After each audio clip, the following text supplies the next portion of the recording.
Sa mga panahong katulad nito, kung ikaw ay tatahimik, pagdiriwang ang mga magnanakaw. Kaya, sumama ako dito sa mga kasamahan natin na sumisigaw ng katarungan upang sa gayon ang mga magnanakaw sa ating gobyerno ay mapanagot. At talagang may kulong sila o may pakulong sila. At mabawi rin natin yung kanilang mga ninakaw na pera ng bayan. Kaya yan. Tara guys, patuloy natin ipaglaban ang mga bagay na ito. Huwag tayong tatahimik at hindi tayo titigil hanggat walang mangyari.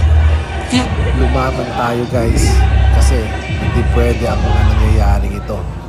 Talagang hindi natin na pababayaan na hindi sila mapapanagot. Kaya lagi tayong tumutok, lagi tayong magmatyan.